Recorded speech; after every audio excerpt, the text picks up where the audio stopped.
Level 1. The Observer. It starts with a call at 2:13 a.m. No greeting. No introduction. Bring your passport. Burn your phone. The line dies before you answer. 3 days later, you sit beneath an office building in Northern Virginia, while a man in a gray suit slides 6 photographs across a steel table. A banker in Beirut. A dog worker in Odessa. 3 faces crossed out in red. You speak Arabic, the man says.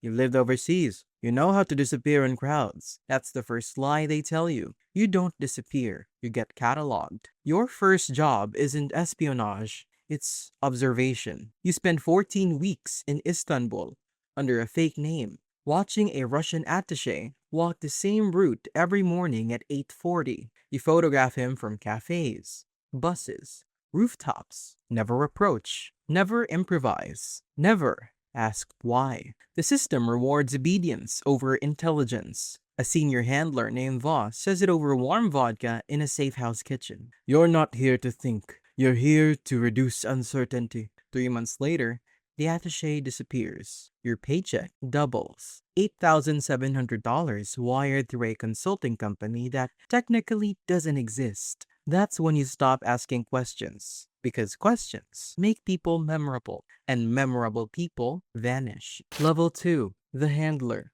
Now they trust you with human beings. Barely. You recruit your first asset in Belgrade, a customs officer drowning in gambling debt with a daughter who needs spinal surgery. You meet him twice a week at a bakery near Republic Square. He passes micro SD cards inside cigarette packs. At first, it feels transactional. Then it becomes personal. You know his daughter's birthday. You know his blood pressure medication. You know he cries when he drinks too much Slivovitz. That's another hidden rule. The agency never recruits files. It recruits fractures. One winter night, he arrives bruised after Serbian security interrogates him for 6 hours. Am I compromised? He asks. You already know the answer, but protocol matters more than honesty. You're safe, you tell him. 48 hours later, he disappears with his family. Headquarters call it containment. You call it abandonment, but you still cash the next paycheck.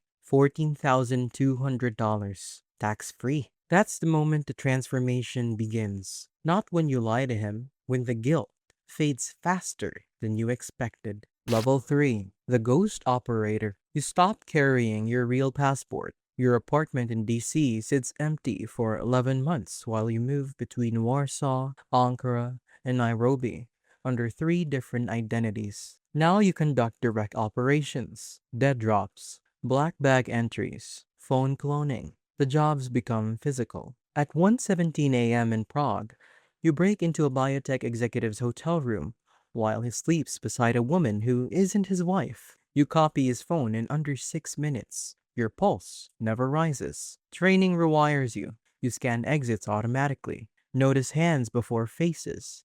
Map escape routes inside restaurants. Your mother leaves voicemails asking why you miss Christmas every year. You delete them unheard. Attachment becomes operational risk. Then comes Venezuela. A minister dies after drinking poisoned whiskey during a diplomatic reception. Officially, a heart failure. Unofficially, you deliver the bottle. Nobody congratulates you. A supervisor nods once. The next assignment appears. That's how power works here. No celebration, only continuation. Level 4.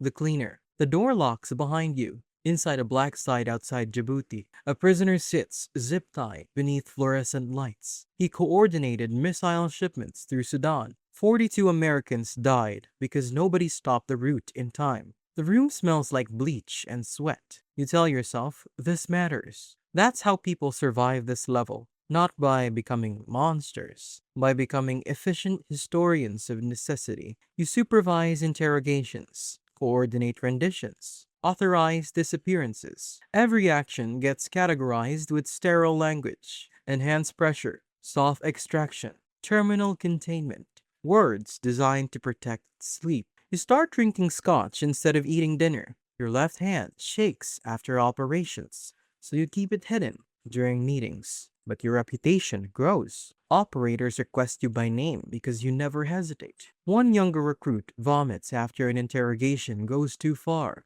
You hand him paper towels. Feel bad later.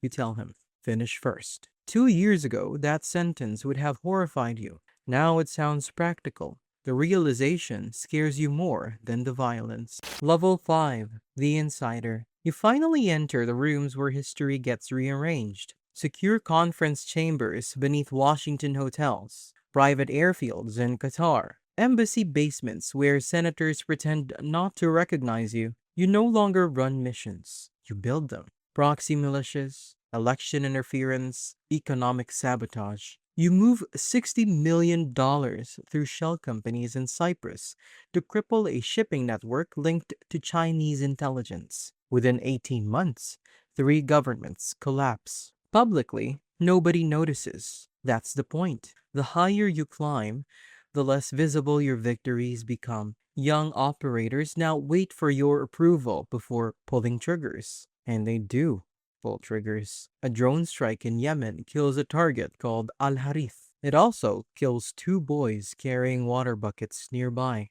Collateral estimate. Acceptable. You repeat that word until it loses its meaning. Meanwhile, your marriage dissolves quietly. Divorce papers reach you while coordinating a cyber attack in Bucharest. You sign them in 30 seconds. No anger, no grief, just administration. Power strips emotion first, freedom second. Level 6. The Controller. People stand when you enter rooms now. Foreign intelligence chiefs wait outside your office. Senators use your private number. Presidents know your name, even if the public never will. You oversee operations hidden from congressional committees themselves. Assassinations disappear inside humanitarian budgets. Coups get folded into infrastructure projects. The system becomes mathematical. One dictator alive equals 40,000 future deaths. One journalist exposed compromises 6 assets.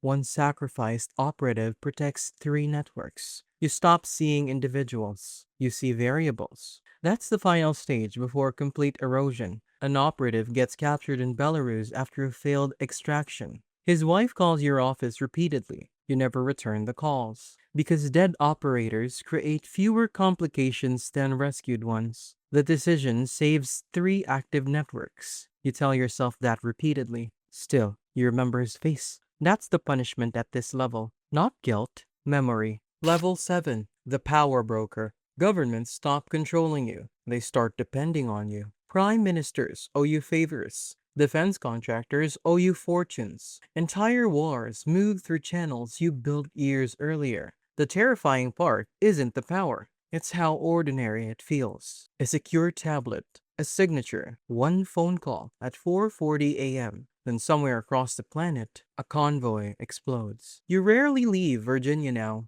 Your world shrinks as your influence expands. Armed security follows you everywhere. Her office has no windows. Paranoia becomes procedure. You know too many secrets to exist comfortably. At night, you review archived operation photos alone. Assets, targets, collateral, thousands of lives reduced to outcomes. You search for the moment you changed. You never find it. Because systems like this don't transform people instantly.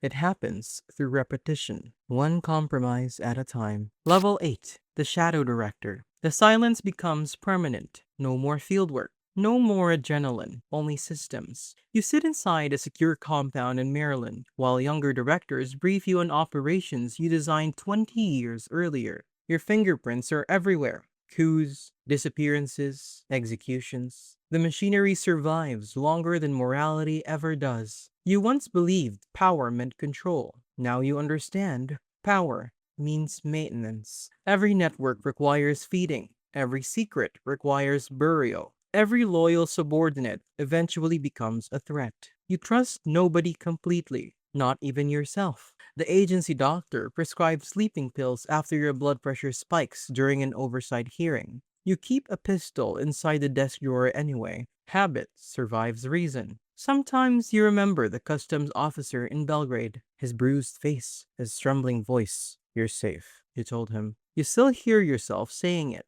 Outside Langley, new recruits arrive before sunrise, carrying fresh clearance badges and impossible ambition. One of them receives a phone call at 2:13 a.m. Bring your passport. Burn your phone. He feels chosen, important, necessary. He thinks he understands the rules. He doesn't, but he will.